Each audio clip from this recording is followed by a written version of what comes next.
నిన్న మొన్న బంగ్లాదేశ్కి ఇండియాకి మధ్య రిలేషన్స్ మెరుగుపడ్డాయి అని అనుకునే లోపే మళ్ళీ ఈ రెండు దేశాల మధ్య పచ్చగడ్డి వేస్తే బగ్గుమనే స్థాయికి పరిస్థితి చేరుకుంది.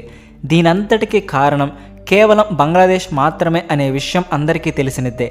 ఈ మధ్య బంగ్లాదేశ్ పాకిస్తాన్ కంటే కూడా చాలా డేంజరస్గా మారిపోయింది. అయితే ఇలాంటి దేశాలకు ఎలా బుద్ధి చెప్పాలో మన ఇండియాకి బాగా తెలుసు. ఇదిలా ఉంటే ఈ మధ్యనే బంగ్లాదేశ్ టర్కీ నుండి కొనుగోలు చేసిన డేంజరస్ డ్రోన్లను ఇండియా బంగ్లాదేశ్ బార్డర్ మీద ఇన్స్టాల్ చేసింది. మరి అలాంటప్పుడు ఇండియా కామ్గా ఉంటుందా? బంగ్లాదేశ్కి గట్టి సమాధానమిస్తూ మనం కూడా ఇజ్రాయేల్ నుండి ఇంపోర్ట్ చేసుకున్న హెరాన్ డ్రోన్లను బార్డర్ దగ్గరే డిప్లాయ్ చేశాము. అసలు ఈ స్టోరీలో పూర్తి డెవలప్మెంట్ ఏంటో తెలుసుకోవాలి అంటే ఈ వీడియో చివరిదాకా చూడండి. ఇలాంటి మరిన్ని ఇంట్రెస్టింగ్ వీడియోలు చూడడానికి మా ఛానల్ సబ్స్క్రైబ్ చేసుకోండి. గత కొన్ని నెలలుగా బంగ్లాదేశ్ మన భారతదేశంతో శత్రుత్వాన్ని పెంచుకుంటూ ఉంది. మనతో కయ్యానికి కాలు దువ్వుతూ ఉంది. దాంతోపాటుగా పాకిస్తాన్కి టర్కీకి బంగ్లాదేశ్ చాలా దగ్గరైంది. ఆ రెండు దేశాలు చెబుతూ ఉన్నట్టుగానే బంగ్లాదేశ్ ఆడుతూ ఉంది. ఆ రెండు దేశాలు రెచ్చగొట్టడంతో బంగ్లాదేశ్ మన మీద రెచ్చిపోవడం మొదలుపెట్టింది. దాంతో ఆ దేశానికి బుద్ధి చెప్పడానికి మన ఇండియా కూడా సిద్ధమైంది. మనం ఊహించిన దానికంటే కూడా పరిస్థితి చాలా డేంజరస్గా మారిపోతూ ఉంది. ఇప్పటికే బంగ్లాదేశ్ వాళ్ళు టర్కీ నుండి బైరాక్టర్ TB2 డ్రోన్లను కొనుగోలు చేసింది. ఈ డ్రోన్లను ఇండియాకి బంగ్లాదేశ్కి మధ్య ఉన్న బార్డర్ దగ్గర ఇన్స్టాల్ చేయడం విశేషం. ఇప్పటి వరకు బంగ్లాదేశ్ వెనక కేవలం చైనా, పాకిస్తాన్ మాత్రమే ఉన్నాయి అని మనం అనుకున్నాం. కానీ ఇప్పుడు ఈ పిక్చర్లోకి టర్కీ కూడా వచ్చింది. ఈ డ్రోన్లను చైనా నుండి కానీ పాకిస్తాన్ నుండి కాదు, ఏకంగా టర్కీ నుండే బంగ్లాదేశ్ దిగుమతి చేసుకుంది. ఈ డ్రోన్లను ముఖ్యంగా వెస్ట్ బెంగాల్ బార్డర్ దగ్గర బంగ్లాదేశ్ ఇన్స్టాల్ చేసింది. ఈ అడ్వాన్స్ టెక్నాలజీ ఉన్న డ్రోన్లను మన ఇండియా బంగ్లాదేశ్కి మధ్య ఉన్న చికెన్ నెక్ కారిడార్లో బంగ్లాదేశ్ ఇన్స్టాల్ చేసింది. దీని వెనుక చైనా కుట్ర కూడా దాగి ఉన్నట్టుగా మనకి తెలుస్తూ ఉంది.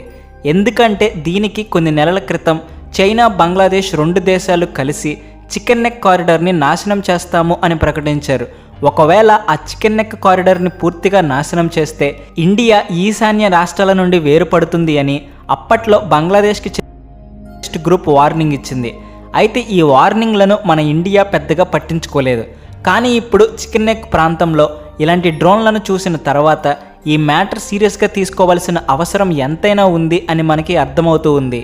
సమయం గడుస్తున్న కొద్దీ బంగ్లాదేశ్ మన ఇండియాకి ప్రమాదకరంగా మారిపోతూ ఉంది. ఈ మధ్యనే అస్సాంలో బంగ్లాదేశ్ సరిహద్దుకు సమీపంలో ఉన్న హిందూ ఆలయాన్ని పునరుద్ధరించే పనిని అడ్డుకునే ప్రయత్నం కూడా బంగ్లాదేశ్ వాళ్ళు చేశారు. మన దేశంలో ఉన్న దేవాలయాన్ని మనం పునరుద్ధరిస్తూ ఉంటే ఆలయ నిర్మాణంలో పాల్గొంటున్న కార్మికుల్ని బంగ్లాదేశ్కి చెందిన వాళ్ళు బెదిరించారు. అక్కడ ఉన్న స్థానిక హిందువులను కూడా బెదిరించినట్టు తెలుస్తూ ఉంది. ఆలయ నిర్మాణ పనుల్ని ప్రారంభిస్తే కాల్పులు జరుపుతామని వాళ్ళు వార్నింగ్ ఇచ్చారు. ఈ ఆలయం కనిపించడం తమ దేశంలో ఉన్న ముస్లింలకు ఇబ్బందికరంగా ఉందని ఈ బంగ్లాదేశీ సెక్యూరిటీ ఫోర్స్ మన భారత భూభాగంలోకి వచ్చి మరీ బెదిరించడం బంగ్లాదేశ్ వాళ్ళు ఎంతగా దిగజారిపోయారో చెబుతూ ఉంది. ఇలాంటి పరిస్థితుల్లో భారతదేశానికి బంగ్లాదేశ్కి మధ్య ఉన్న సరిహద్దుల దగ్గర కూడా డ్రోన్లను ఇన్స్టాల్ చేయడం చూస్తూ ఉంటే బంగ్లాదేశ్ ఎప్పుడో మన గీత దాటేసింది అని అర్థమవుతూ ఉంది. అయితే బంగ్లాదేశ్ టర్కీ నుండి ఈ భయంకరమైన డ్రోన్లను కొనుగోలు చేసింది అని తెలిసిన తర్వాత ఇక ఇండియా మాత్రం చేతులు ముడుచుకుని కూర్చోలేదు. వెంటనే మన సైన్యం కూడా అప్రమత్తమైంది. బార్డర్ సెక్యూరిటీ ఫోర్స్ రంగంలోకి దిగారు. బంగ్లాదేశ్ వాళ్ళు ఈ డ్రోన్లను ఎలా ఇన్స్టాల్ చేస్తున్నారు, వాటిని వాళ్ళు ఎలా యాక్టివేట్ చేస్తున్నారు, వీటి వల్ల మనకు భవిష్యత్తులో రాబోయే ప్రమాదాలు ఏంటి, ఆ ప్రమాదాలను ముందుగానే ఎలా ఎదుర్కోవాలి వంటి విషయాలన్నిటి గురించి కూడా మన ఆర్మీ కసరత్తు మొదలుపెట్టింది. ఈ డ్రోన్లను బంగ్లాదేశ్ టర్కీ నుండి దిగుమతి అయితే చేసుకుంది. కానీ ఇవి మిగిలిన డ్రోన్ల కంటే చాలా డేంజరస్. ఇది వన్ మ్యాన్ ఆర్మీ లాగా పనిచేస్తుంది. దాంతోపాటుగా దీనిని రిమోట్ ద్వారా సులభంగా ఆపరేట్ చేయొచ్చు. ఈ డ్రోన్లను ఉపయోగించే మన ఇండియా బార్డర్ దగ్గర మాత్రమే కాదు, ఇండియాలో కూడా ఏదైనా విధ్వంసం చేసేందుకు ఆస్కారం ఉంది. ఇంకొక ముఖ్య విషయం ఏంటంటే ఈ డ్రోన్స్ చూడడానికి చిన్నగా ఉన్నప్పటికీ ఇది వాటితో పాటు చిన్న చిన్న ఆయుధాలను కూడా తీసుకువెళ్ళగలవు. ఎక్కడైతే భారతీయ సైనికులు ఉన్నారో వారి దగ్గర ఇవి బాంబులు వంటివి వేసి ప్రాణాలతో చెలగాటమాడగలవు.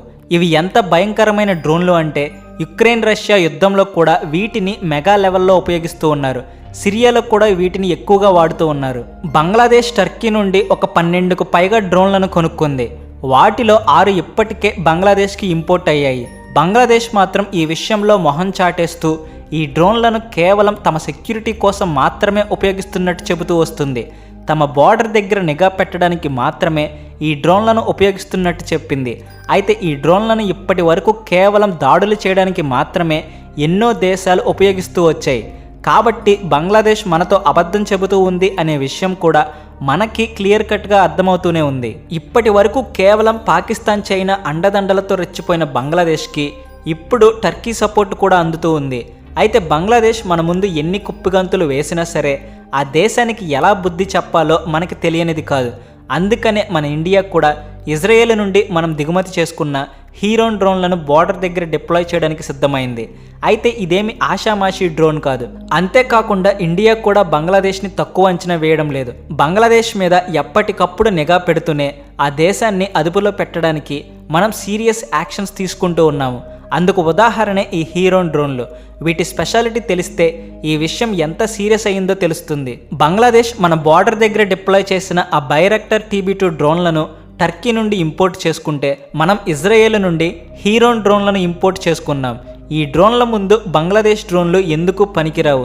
ఒక కారుకి మోటార్ సైకిల్కి ఉన్నంత తేడా ఈ రెండు డ్రోన్లకి మధ్య ఉంది. ఇవి కేవలం సైజులోనే కాదు, నిఘా పెట్టడంలో కూడా బంగ్లాదేశ్ డ్రోన్లను మించిపోయాయి. ఆయుధాలను మోసుకెళ్లే కెపాసిటీ కూడా హీరోన్ డ్రోన్లలో చాలా ఎక్కువ. హై కెమెరా సెన్సార్స్ సహాయంతో మనం బంగ్లాదేశ్ సైనికుల గురించి పూర్తిగా తెలుసుకోవచ్చు. ఈ ప్లాన్ మన ఇండియాకి చాలా హెల్ప్ఫుల్గా ఉంటుంది. ఎందుకంటే యుద్ధం మొదలవ్వక ముందే యుద్ధం గురించి మనకి పూర్తి వివరాలు తెలిసిపోతాయి. 1971 యుద్ధంలో మన గూఢచారులకు పాకిస్తాన్ కదలికల గురించి చాలా బాగా తెలుసు. వాళ్ళు ఏ సమయంలో ఎక్కడ అటాక్ చేయబోతున్నారు అనేది కూడా ముందుగానే మనం తెలుసుకోవడం వల్ల ఆ యుద్ధంలో మనం గెలిచి చూపించాము. కార్గిల్ యుద్ధంలో, ముంబై దాడులలో మన గూఢచారులకు ముందుగానే పాకిస్తాన్ టెర్రరిస్టుల కదలికల గురించి ఎలాంటి ఇన్ఫర్మేషన్ లేకపోవడం వల్ల మనం భారీ నష్టాన్ని ఎదుర్కోవాల్సి వచ్చింది. కానీ ఇప్పుడు మాత్రం పరిస్థితి మారింది. మన గూఢచారులు కూడా చాలా యాక్టివ్గా ఉన్నారు. కాబట్టి ఇప్పుడు బంగ్లాదేశ్కి మనం ఎలా బుద్ధి చెబుతున్నాము అనేది కాలమే నిర్ణయిస్తుంది. వీడియో మీద మీ అభిప్రాయాన్ని కామెంట్ సెక్షన్లో తెలియజేయడం మాత్రం మర్చిపోకండి. అలాగే వీడియో నచ్చితే వెంటనే లైక్ చేసి షేర్ చేయండి. మీ ఫ్రెండ్స్ అండ్ ఫ్యామిలీ మెంబర్స్కి కూడా మా ఛానల్ని రికమెండ్ చేయండి. Please like and share and also thanks for watching.